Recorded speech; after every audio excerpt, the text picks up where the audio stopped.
been called. And Born to Be Wide are one of those brilliant organisations that do stuff, and I've been doing it for 10 years now. So we're very proud to welcome into Charlotte Square, into our lovely Spiegel tent, for what is going to be a very special evening. So I shall hand over to your mighty fine host, Mr. Olaf Furniss.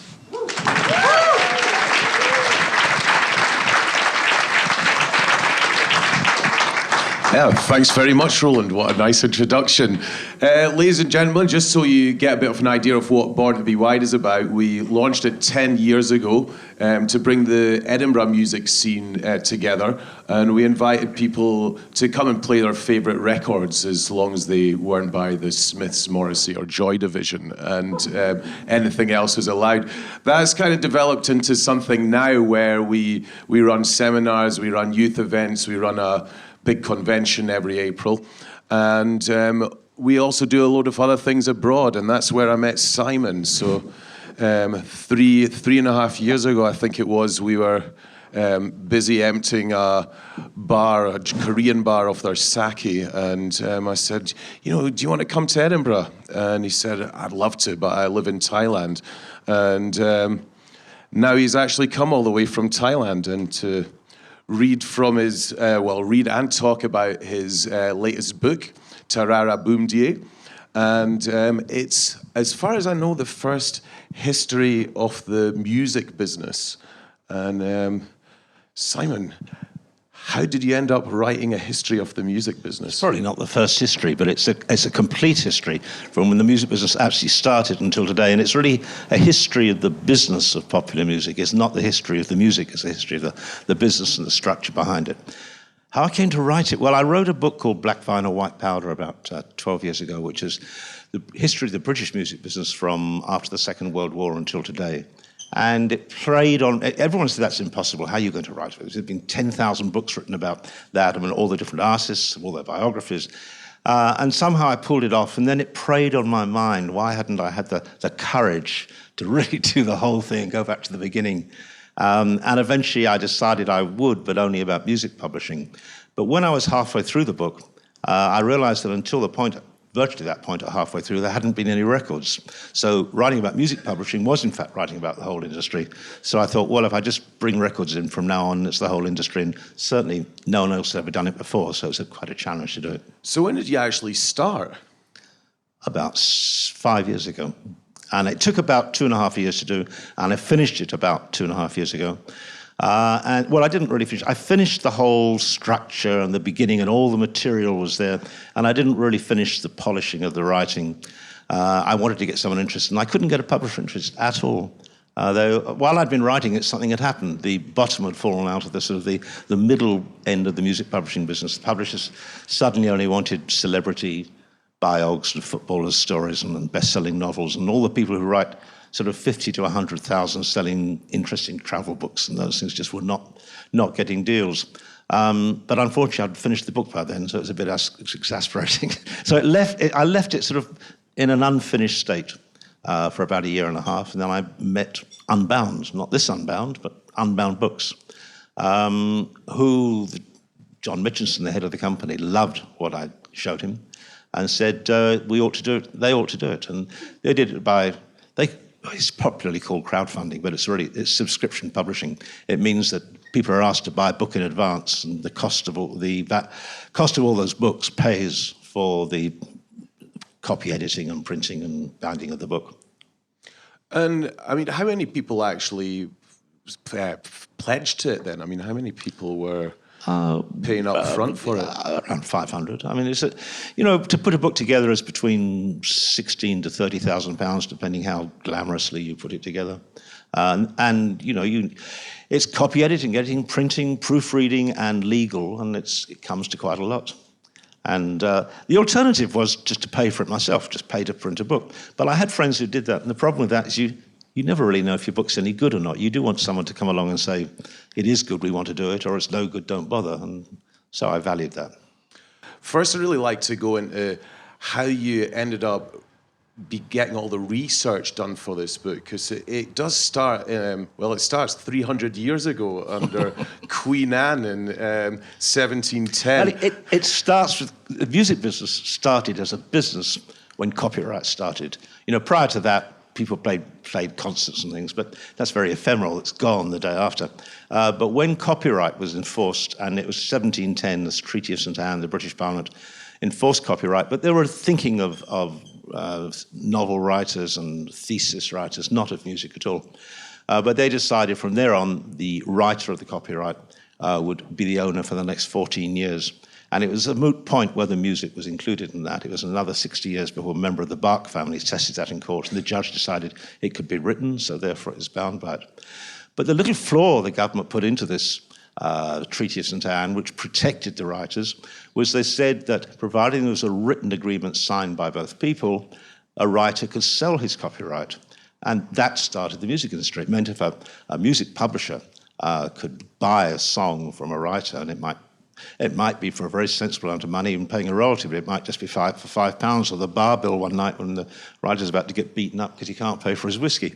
And music publishers were very astute at getting songs for very little money. But if he could pay to buy a song, it was then his, and he could print copies of it and sell them, and all the income was his. The only little conundrum to all this is he had to make it popular first, or he wasn't going to sell it. But that was the moment the industry started, and from then on, music was a commodity which could be bought and sold and traded. So when was that when they started to trade in the copyrights? Then, after the Bach family tested this, it was about 1780. Really from then on, but the first major publisher to set up was Samuel Chappell, about 30 years after that. And with this ability now to have copyright, he signed all the popular classical composers of the day, Chopin and Beethoven and people like this. And then when he died, his son said, well, this is all a bit silly, we should be doing this with popular songs. And popular songs at that stage for that publisher, which is a very upper middle class publisher, meant very proper songs. So they were the Victorian ballads, weepy songs, and Come Into the Garden Maud and things like this, which sold incredible numbers. 60% of all middle-class families had a piano, so they sold sheet music on a song like Come Into the Garden Maud of 250,000 at 3 shillings each, and that doesn't sound very much when I tell you it's 15 pence. But when you know that the average weekly wage for a labourer was about 20 pence, it's just a phenomenal amount. The publishers became incredibly rich very, very quickly. So do you think that's a theme that then continues to the music business, that these music companies were just making incredible profits and making money from yes, of course it's continued. And the basic theme is you writers come to it because they want to make money from what they're writing, so they enter into the business enterprise of it. And the publishers want to get hold of, at that stage, the publishers want to get hold of a copyright of a song and sign it to them to make them the owners. And then it had to be pushed to be popular, and the only way you could make a song popular was then and is now with money, and became known as Payola. But it is the Payola industry, and back in those ballad singing days, the publishers would pay the famous singers of the day, Dame Clara Butt and things like that, to sing a new song, and they would pay her to sing. They'd even give her a percentage of the music, so the writer didn't get a percentage, but the singer would get a percentage of the music for performing it in her concert and making it popular. So right from the beginning, it was a matter of money, how you persuaded someone to popularize your song, and then of printing it up and selling it. And what would you say were the more extreme examples then of Payola in, say, the 19th century or the beginning of the 20th century? Well, that from the very beginning. Perhaps it was more apparent in America, because as the thing proceeded, America took over the same. America was a British colony when this started. And then after the War of Independence, they kept the copyright law. And so American publishers were much more forceful and more, as they always are in business, more direct. And so they would have huge bribery setups to get vaudeville singers to sing the latest popular songs. And the key to making the song popular was pluggers, and pluggers were paid to go out and sing in the street. There's a new song, they'd sing it in the street. They'd stand on railway stations to sing it. And then they'd pay, in the vaudeville shows, they would pay 20 or 30 people to go in the audience. They were called boomers. And they would sit around the audience, and when the key song came up they were trying to plug, the performer would sing it, and all these boomers would stand up and join the chorus or clap along, or sometimes the singer would get to the chorus for the third time and suddenly forget the words and stutter, and one of the boomers would stand up and sing with him, and then the audience would cheer. Or they'd go off to the cycle races at Madison Square Gardens. And they'd go, there was no microphones then, so they'd go with huge megaphones. In fact, the one publisher always took a publisher on a big truck, pushed it into the audience, and they sat playing songs all right through megaphones. So the poor audience who'd gone to see cycle races were having this song blasted at them for 3 or 4 hours. It was very vulgar, simple plugging. But that's what you did. That's how you made a song popular. And do you think that was there a criminal element involved at that point, or was it just more, imaginative practices? Well, criminality is a gentle slide, isn't it? No, I don't think at that stage was a thought of criminality, but if you looked at what everyone did, a lot of things were not exactly honest. And this wasn't just publishers. I mean, there were songwriters all over the place who would buy songs from other songwriters. They'd say, well, that's a nice song, and give it to me for £10, and then they'd put their name on it and go off to a publisher. Not criminality, sharp practice. It was always sharp practice, and where there's money, then criminality will creep into. I think that's one of the things that really struck me was in the early days of these publishing companies being set up in the States to print sheet music, they would often be started by musicians, and you'd think that the musicians would be giving the other musicians a fair deal, but they seem to be as ruthless as anyone else. Writing his book is interesting. Having been a manager of my life, I've always been in the middle point between the sort of delicate, ephemeral artists and the rapacious corporate money-making record companies. But in actual fact, both sides are really interested in money. I mean, if the artist is really an artist, you'll go and sing in the garden for the birds. The artist or the songwriter or the singer, they come into the business to make money and to have success and applause and get laid or whatever it is they do want. So they're very much a part of the business. They know they're in it for business. And at the same time, on the other side, in the music publishers or the record companies more recently, there are people who love music. And so they aren't quite so lopsided as they seem. But now I've forgotten the question you asked me. Just about how ruthless musicians could be to their fellow musicians. Well, they're like anyone else. You go to the musician, it happens today too. They get their £50,000 advance from the record company, they've got to make the record. They go around asking their friends, could they play for nothing because they haven't got any money? I mean, it's no different. I think that one of the little nuggets that really struck me was a guy that was an arranger who arranged for a couple of songwriters and put all the melodies together for them, and essentially acted, without him they'd have been nothing. And they had him done up in Japanese makeup so that no journalists could recognize him. There was a couple of very established songwriters, singers. There was a husband and wife team, and they wrote a lot of hit songs, but a lot of the songs weren't completely theirs. And their pianist, who couldn't read and write music, wrote a lot of the songs, and then when he'd finished, he asked people, could you write the music out for me and go and register it? And this couple would frequently write the music out and go and register it themselves.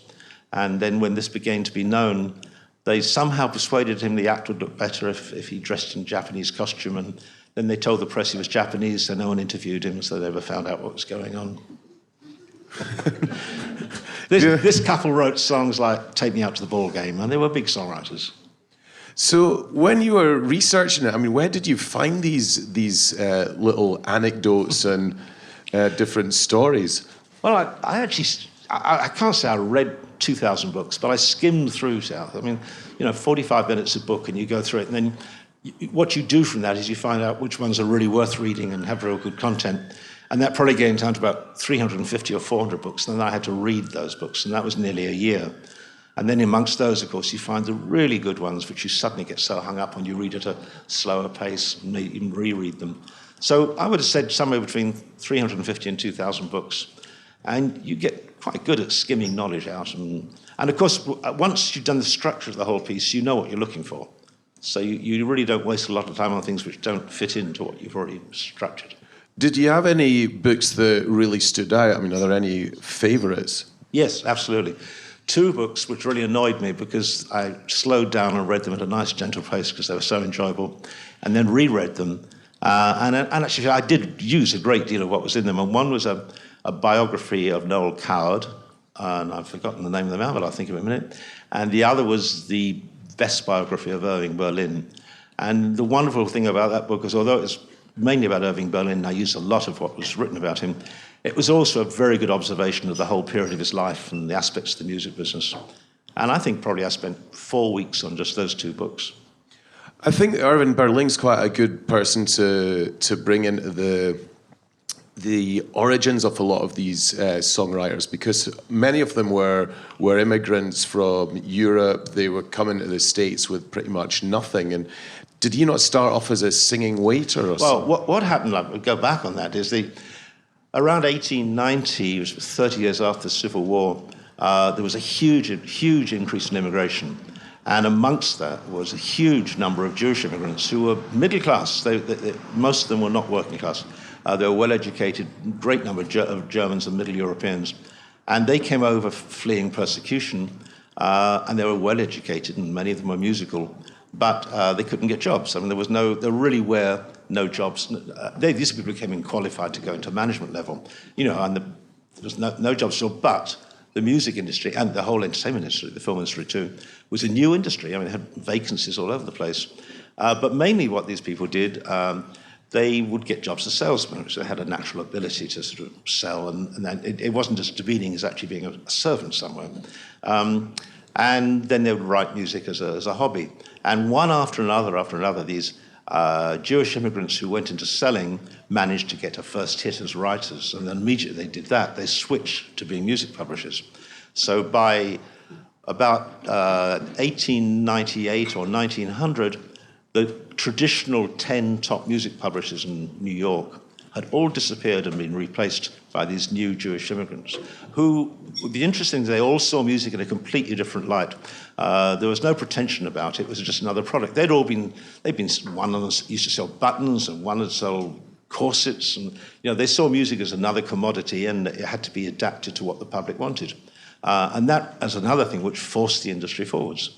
So the music was really provided for the public. The only purpose of the music was to make money. So you made it, songs were made, sheet music was what you sold. So songs were made incredibly simple because they had to be sold to amateur pianists. No good having a wonderful, complicated melody with difficult chords. So songs were written on that very familiar structure of 8 bars, and 8 bars repeated, then to an 8-bar bridge and back to the first 8 bars, never more than 4 chords, always in a simple key, never more of an octave range. And more than 50,000 top 10 hits in the 20th century were made to that formula. And it was a formula made for useless pianists. And obviously these different innovations would come into a later stage. I mean, how good were they at adapting to that with the different types of gramophone and sound carriers? Well, the second thing from that was the gramophone, which crept in. I mean, the gramophone was first invented as a dictaphone in the 1890s, and then the major dictaphone company, which is the Columbia Recording Company, decided if they were trying to persuade secretaries to persuade their bosses to buy this dictaphone, that they made little discs the secretaries could play to amuse themselves during a day when the boss was out, they'd be more persuasive. So they started making recordings only to try and sell them as dictaphones. And then the secretary would have a few little fun recordings, maybe some bawdy ones as well. And then that became so popular that the recordings took over from the dictaphone. And as the gramophone crept forwards throughout the 1910s and 20s, and it was hugely helped, by the way, by the First World War, because by then it was around, but hadn't really caught on. But every single army barracks across Europe had a gramophone because that's kept the troops happy. And so at the beginning of the war, the majority of people in America and UK had never seen a gramophone. But everyone who'd been in the army came home wanting a gramophone. And the sales just went through the roof straight after the war. So that was a great boost to the recording industry. And then the other huge boost to the recording industry after that was jazz. But that also came about because of the Second World War, because after the Second World War, there was a substantial lack of work and need for the poor blacks in the South, so they immigrated to the North, bringing their music with them, which was jazz. And that created a new market, and so that they also, as they made money in the North, they bought records. And that again was something which couldn't be created in sheet music. So as the jazz became popular, you had to buy records. Just going back to these origins of the early gramophones, one of the things that struck me was how often commerce and commercial interests or technological considerations had an impact on what was actually recorded, what was released, what was written. So you mentioned this in the early days, they would write incredibly simple songs so mediocre pianists could sing and play them. Then there was a bit about recording where they'd actually have to sing into this giant horn, so each recording had to be individually done. Until 1924, recording was all acoustic. The way the record worked, there was this huge horn, you made a noise at the top of the horn, and the noise went down the horn and made a neat little wriggle on a bit of soft plastic. And then the plastic was hardened up, and then you did the whole thing in reverse. You made the plastic go around, and the needle wriggled, and the sound came back up. The sound was shouted down, it now came back up the horn. But this was incredibly bad in terms of perfect recording. And there were some people who had advantages. For instance, the male tenor voice was the perfect pitch for this. There were no lows and no highs. So tenors became incredibly popular, especially classical tenors. Caruso is a good example. Sopranos and baritones were hopeless, and they didn't pick up any bass at all. So all the any piece which had a double bass had to be played on a tuba because it could pick up a tuba and not a double bass. And piano, there was a wonderful story about this pianist who was asked to come in and record a lullaby, and he had to play the lullaby as hard and as heavily as you could. And he said, you'll wake the baby. But I mean, but radio, which came in 1923, used an electric microphone. And even though radio used an electric microphone, it took 6 years for them to find out how to use an electric microphone to make records. So radio actually appeared at first to kill the gramophone record. Everyone said, just like the internet, it's, oh God, music's free now, that's the end of the music business. And people really despaired, and all the things you heard when the internet started, had all been said when radio started. But in the end, what radio did is it provided the electric microphone, and that changed everything. You no longer had to shout into a horn, because singers, until 1923, bellowed, and they had megaphones on stage. And when they could start singing softly, the whole new style of singing came along, and everything changed to baritones. And the first really famous singer who emerged from this new recording technique was Bing Crosby, who sang very softly, but his voice was made to sound huge, and he could be lower, so he was a baritone voice. So, I mean, in the early days, was it really the case that singers would go in and spend the day bellowing into these giant horns? Listen, in the early days, they couldn't copy the records. So if the singer got a hit, he had to sing it as many times as the record was sold. So they made a fortune. They'd go in at 9 in the morning and they'd sing the song all day, and there'd be someone else downstairs taking their records off to the record shop. And then when they found out how to copy records, the singers said, well, that's not fair. I'm not going to make it. So they had to pay the singers about 10 times more. It was very, very crude. And you know, all those famous jazz musicians and the famous soloists and from the house, the people, when there was a jazz band, the soloists, they had an ensemble playing, and they all stood around the horn. But when the solo came, you had to get to the front. And the soloists were not the best players. They were the ones with the strongest elbows. They elbowed their way up. The poor little weak guy, he was never going to be known. So. And it wasn't just the case that they had to sing the same song to record it. There was someone who was discovered, I think a few years later, that pretty much made a career out of singing the same song, and each time they'd attach a new number to it. But he's called Jimmy Rogers, and he got a hit in 1935, and it was called Blue Yodel. And then in the next 5 years, he made Blue Yodel number 2, Blue Yodel number 3. He made the thing 13 times. Then you're around after the 13th when he died, so it is an unlucky number. But that was a bit different. And in terms of, I guess, on this sort of recycling thing, there was a thieving side of things. I mean, the jazz came out of Black New Orleans, and then there was a guy that pretty much pulled together. These guys came from the South, and they just were musicians, and they played, and many of them didn't read and write music, and they knew nothing about how music business was constructed. But there was one band which came from New Orleans, which is the only white band which came to New Orleans, called the Original Dixieland Jazz Band. And they were immediately asked because all the publishers in Chicago were white, they were asked by a publisher, did they have any original songs? And they also didn't understand about publishing. So they said, why? And the publisher said, well, you sign them and then you get money. So it just turned out that they signed every single song they'd ever heard in New Orleans and put their names to it. So suddenly they had composed every jazz song there ever was. And it took publishers many years to sort that out. And the other thing is that the publishers would go down. It was very interesting in Chicago. There was the south side and the north side, and it was probably the east side and the west side. And any jazz buffs there? Am I south and north or east or west in Chicago? East and west. But on one side were all the white jazz bands, the other side all the black jazz bands, and they played quite differently. You know, white jazz bands tend to do a lot of solos, and they played always at a faster tempo. And the black jazz bands sat back on the beat a little more, and they played much more ensemble stuff. But the publishers would always go down to the black jazz clubs because they could pick up songs very cheaply, $25, they could get someone to sign for a song. And so there are very famous songs, Pretty Baby was one of them.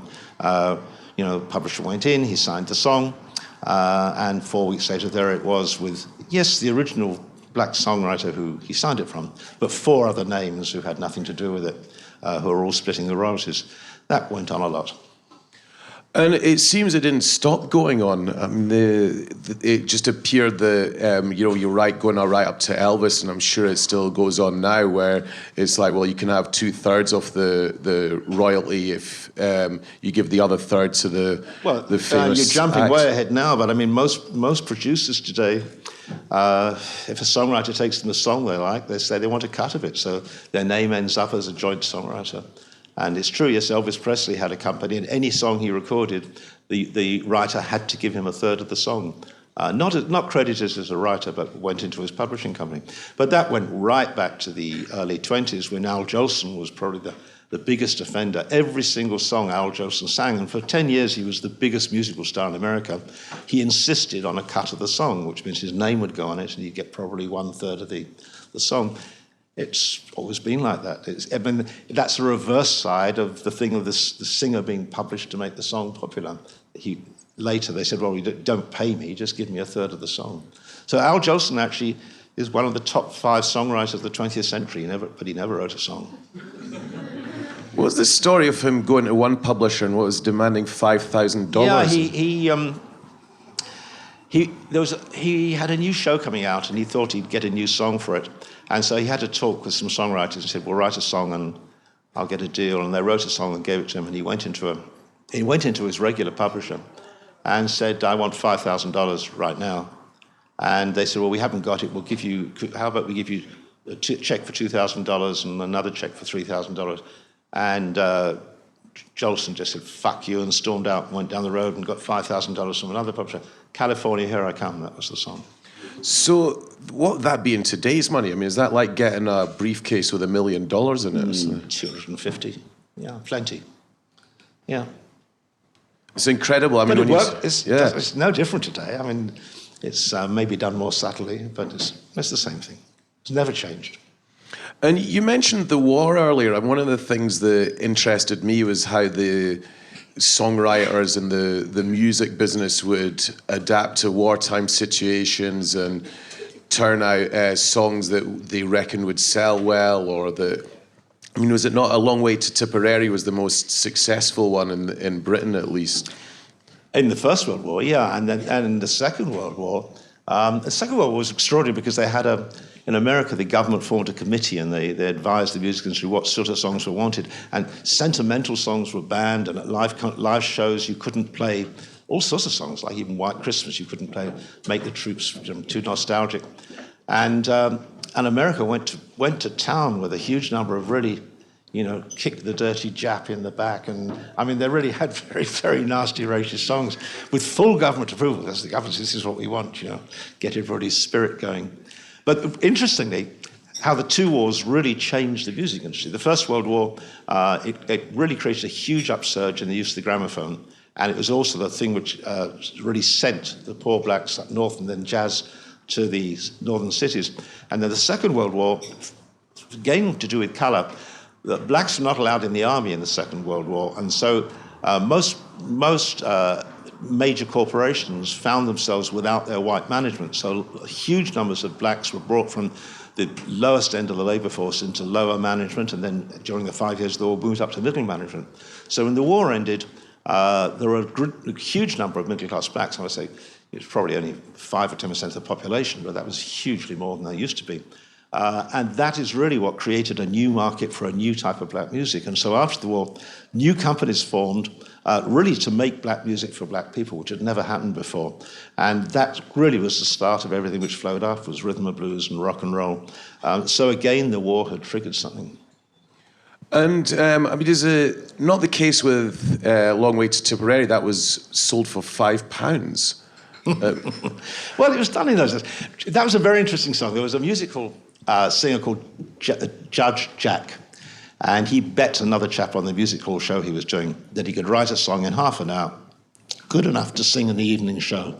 And he wrote a song, his friend timed him, half an hour, had the song, now go and sing it. And he sang it, and it was adequate, it went down. And at the end of the show, a chap who was in the audience came forward and said, I'm a music publisher, I'll give you £5 for that song. Well, he'd already made £5 because he'd won the bet with his friends, so now he'd made 10 and he was really happy. So he took his fiver, and 6 weeks later, it became the most popular song in England. Man stayed that way for the next 4 years. Now, I think we had a chat earlier about which bit of the book Simon would read first. So this isn't actually necessarily the bit that you are expecting to read first. But you mentioned the microphone, the electronic microphone, being a really important part of the recording process, and that revolutionized things. And here there's a chap called Mitch Miller that really embraced this new technology, and you seem to have particular disdain for his writing. Let me explain. I was 11, I was 8 when this chap started being head. He was head of A&R record. He was head of A&R in Columbia Records of America, and he changed the way records were made totally for the worse. Pop, which had never been anything very deep, just became the shallowest and worst thing ever. And this was all because of Mitch Miller and his recording style.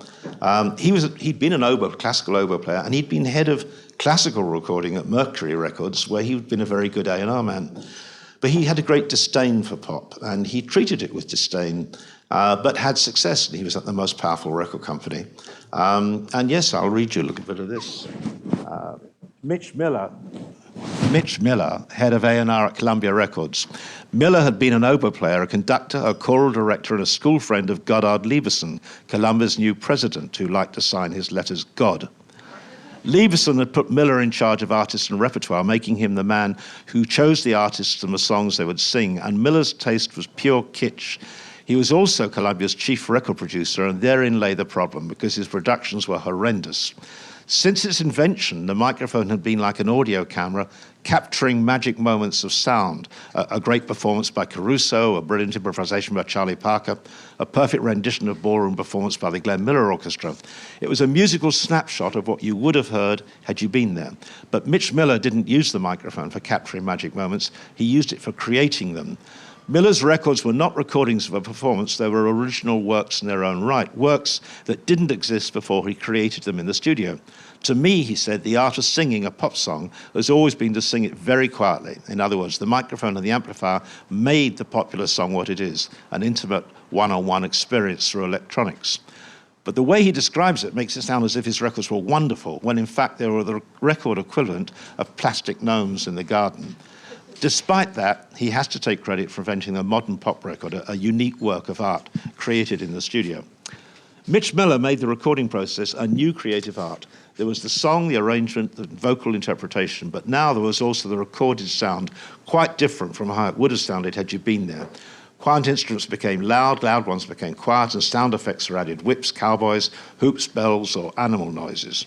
The end result was not so much an arrangement of a tune, but an oral representation of the story of the song, which might have been wonderful if Mitch Miller had possessed the merest hint of good taste. Instead, everything he touched became truly abysmal. Music critic Will Friedwald summed it up perfectly.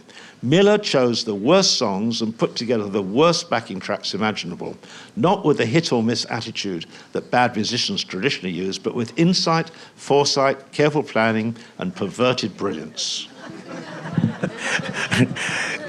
At 8, 9 years old, we were persuaded we should like pop music, and you listened, and it was, even to an 8-year-old, this was unlistenable rubbish, which was good.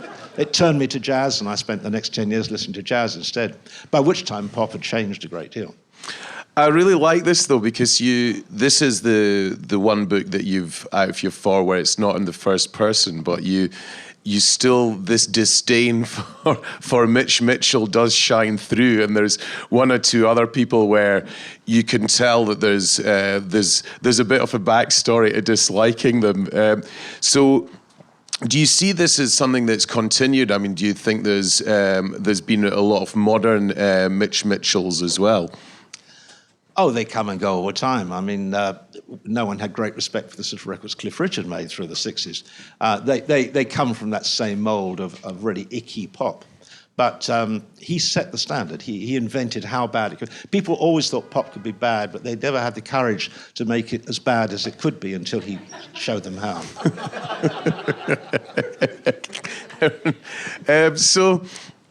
The funny thing is that I see that Simon Cowell was one of your pledges, or is certainly credited as one of the people that supported it. But I mean, way before any of his television things, I guess television things that he ran. I mean, what was it? Robson and Jerome and Bob the Builder Sunita, who I managed too for a while. Well, Simon's a good person, and he's straightforward and honest, and he doesn't pretend about anything, but he has a tremendous knack of knowing what will be a pop record and what will be a commercial record, and he doesn't approach it with any great intellect, it's just an instinct. But amongst the people who come out of his programs are some pretty good singers as well. He's not sort of deliberately trying to make bad records like Mitch Miller did. He just knows that bad records are sometimes what's needed. There's a subtle difference. I like the subtle difference. Yeah, excellent. I'm just wondering whether the time, if we should maybe have a little interval, so that people can get a drink and visit the facilities. Before maybe we should do that and come back after the interval, and we can continue into the more modern times of the music business, where there really were some quite interesting and unsavory characters that are brilliantly described as well. So that means we can actually go to the bit that we're going to start with earlier. Before we do that, I'd like to welcome Jellyman's daughter on this stage to give us a tune. Did you take my one? And ladies and gentlemen, this is Jellyman, the Jellyman's daughter.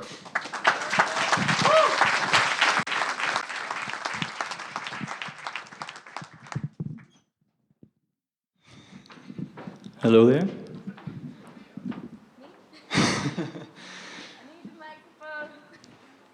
I'll just do a solo.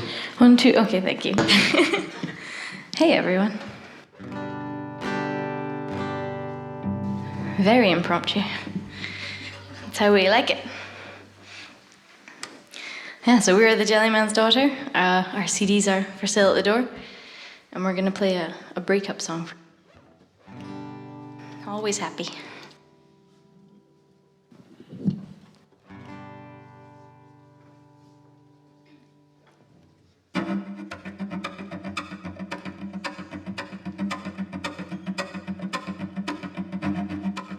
One, 2, 3, 4.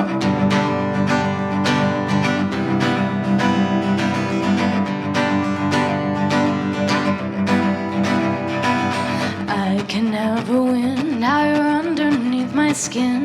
How was I to know that I'd grown old? Seems a simple smile goes down nicely for a while, but I guess it's out of my control. I don't know how you'd be safe at all. Who you turn to when you need it? I'll be waiting for the day you crawl back to the one you're leaving.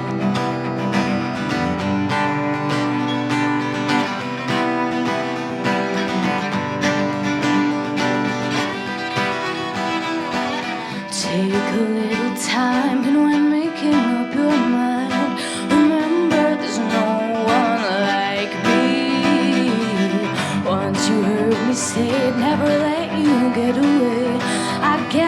isn't so easy. I don't know how you'd be safe at all. Who you turn to when needed. I'll be waiting for the day you crawl back to the one you're leaving.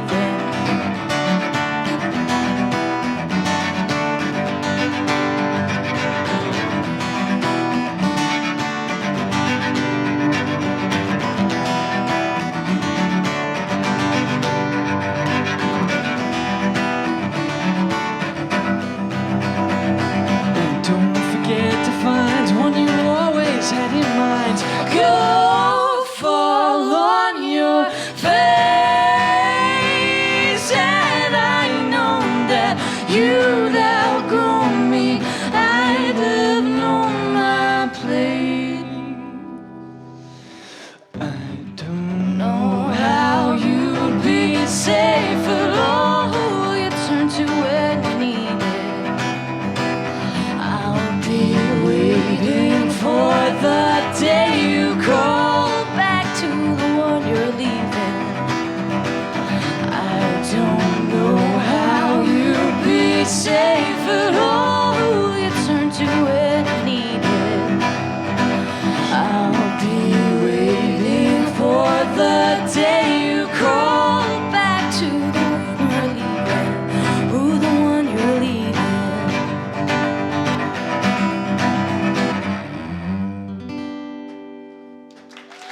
Thank you. Thank you very much. Yeah. Cheers. We're gigging tomorrow night at Electric Circus.